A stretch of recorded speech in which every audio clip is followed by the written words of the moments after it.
Hello students, in our previous video we learned that what are arguments and what are parameters. The values or the variables that appear in a function call statement are arguments, and the values or the variables that appear in function definition are parameters. And we have learned that the number of arguments must match the number of parameters. That is, the values written in the function definition or the number of variables written in the function definition must be passed through the function call statement. If the function definition is having 3 values, then the function call statement must send 3 values to the function definition.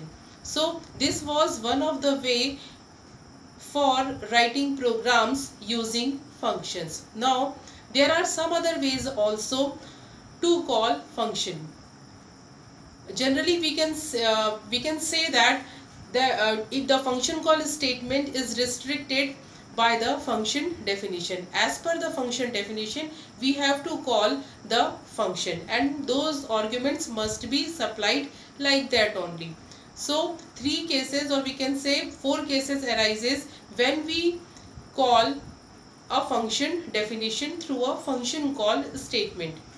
The one thing is the positional way of sending arguments to a function. What is that? For this, let us have a look at the program to calculate the simple interest. First we write that program. What is that program? Def simple interest. It is taking an argument principal, time and rate. This is the function header. This is the function header, and it is calculating simple interest as principal into time into rate. This is our function definition to calculate simple interest, and we will call this function whenever we want to calculate simple interest. So how could a function call statement look like? A function call statement may look like simple interest equal to interest, and from here we can pass the values. The values must be passed like p, r, t. Suppose we take the values for p, r and t through the input statement from the keyboard, or we can assign the values also. This way also, this is the function call statement. The value of p gets copied to principal, the value of t gets copied to time, and the value of r gets copied to rate.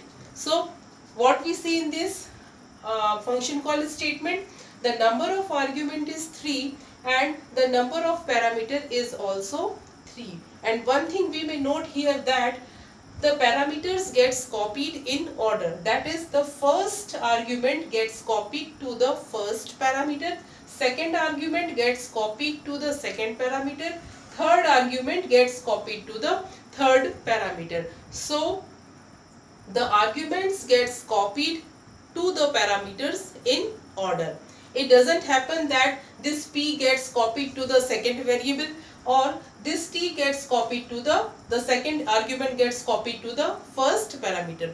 This mixed combination doesn't take place. The values or the arguments are copied in order to the parameters. So this is the one way to send arguments to the function definition, and this way of passing arguments to the function definition is called positional arguments, or positional way of sending arguments to a function. So one way is the positional, the one method is positional arguments.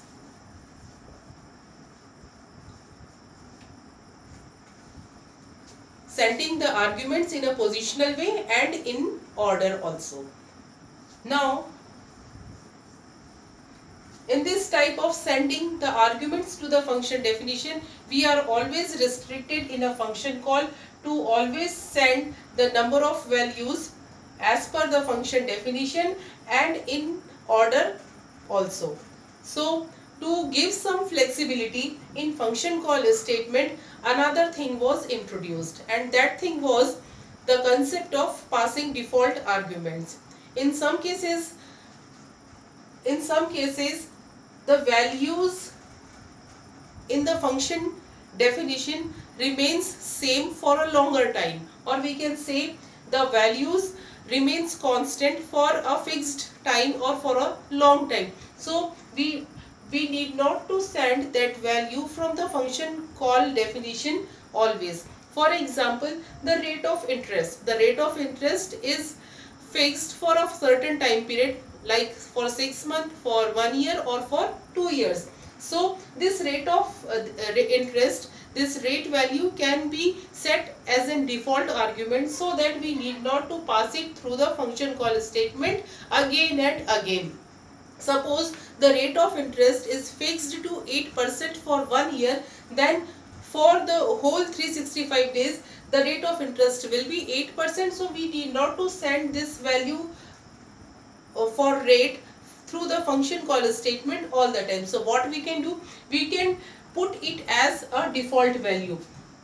Like I am changing here, we can put it as rate is equal to 0.08. So what we have done in this coding, we have taken the value of rate as 0.08. Now when we write a function call statement like this, P, T and R, so we are sending the three values, principal, time and rate value, to the function definition.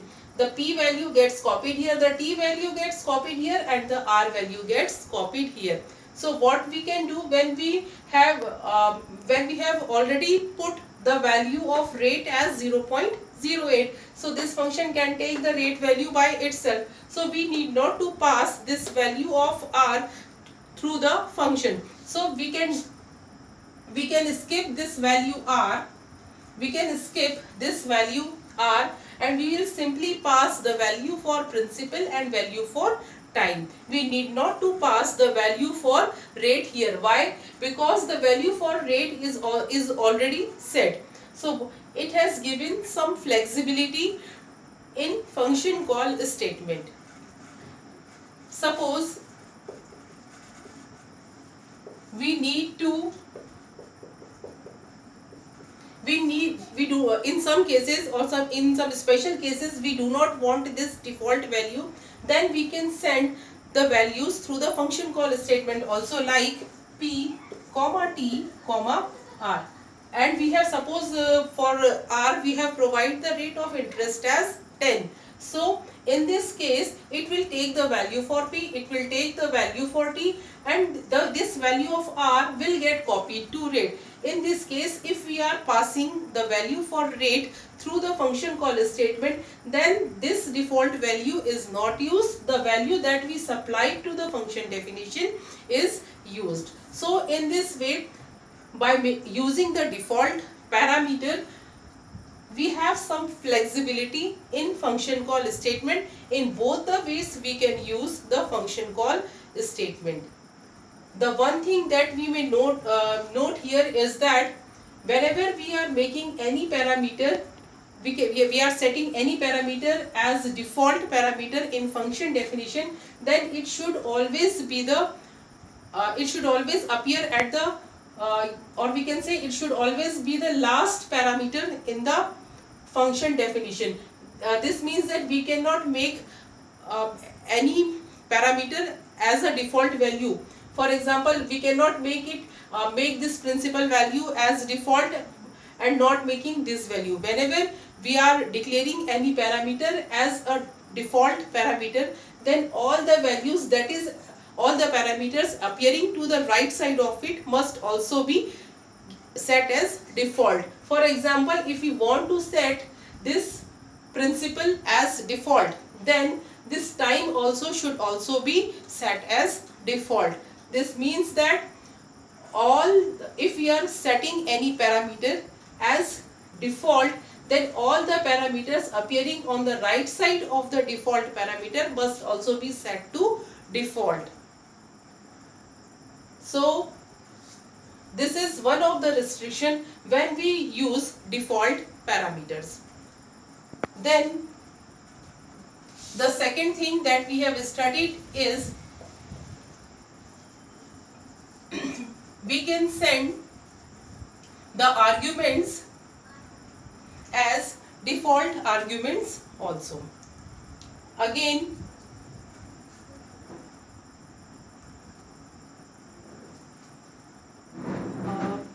okay, now the third thing is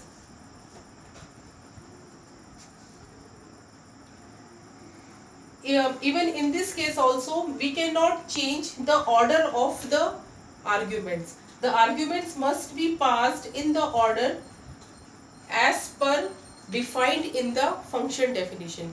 We cannot write it here as R. First we will pass the T, then we will pass the P, and then R. We cannot pass the argument like this. We will have to pass the arguments in proper order as defined in the function definition. So this way of passing the arguments in a default manner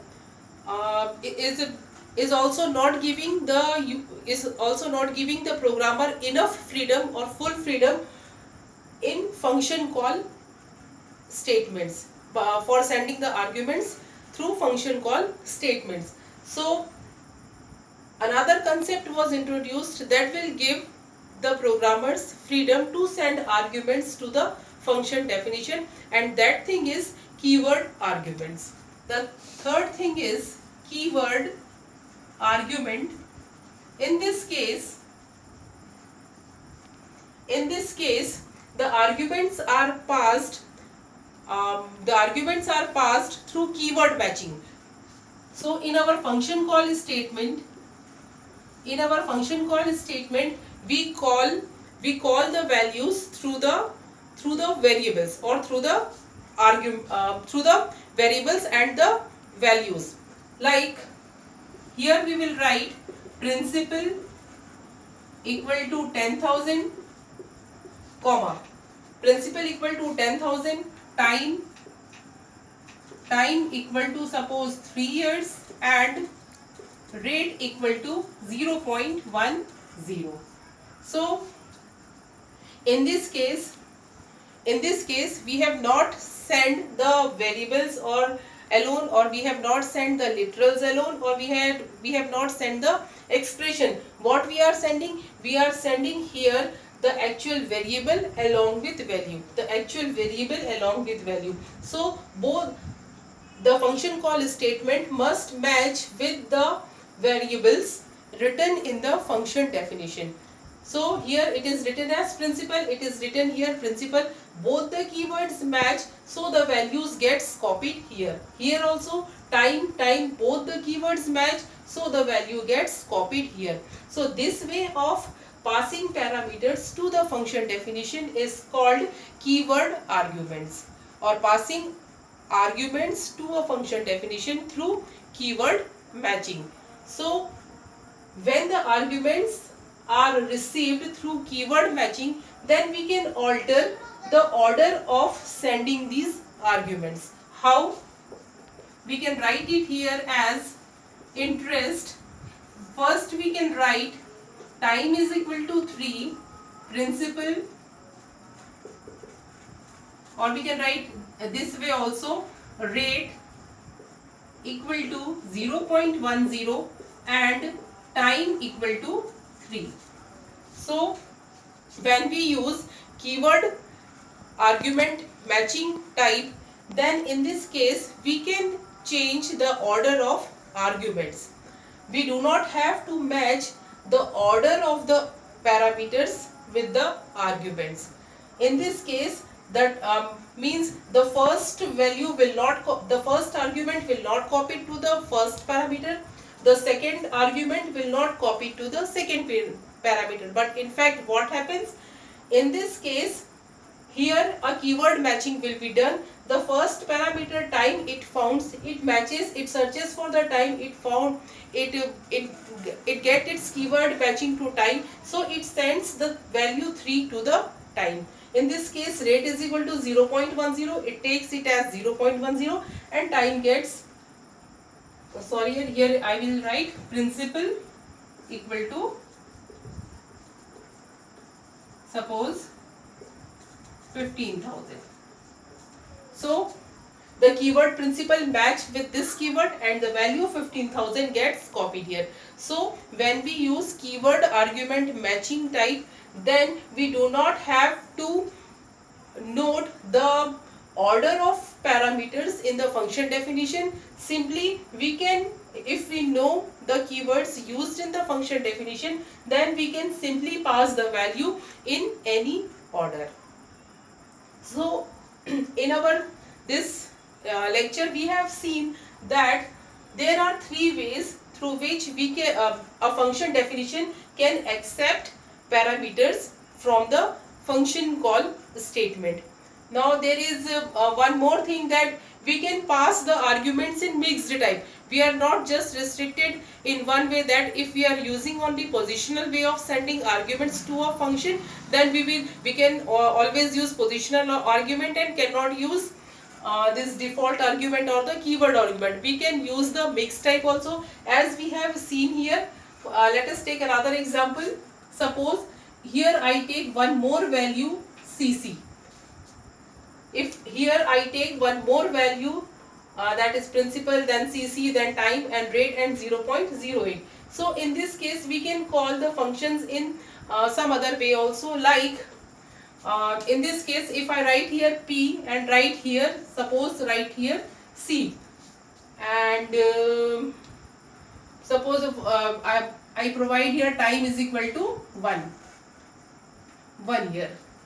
Okay, so in this case these two values are default values. So through the function call statement we may have to send only the two values principal and CC. So this way the two values gets copied here and the default values are used. Similarly in this case P, principal, time and rate. Here also if we are sending principal, time and rate, we can pass one more value P, C, T and R. In case of this keyword matching, we can write here principal is equal to 1000 and here I can write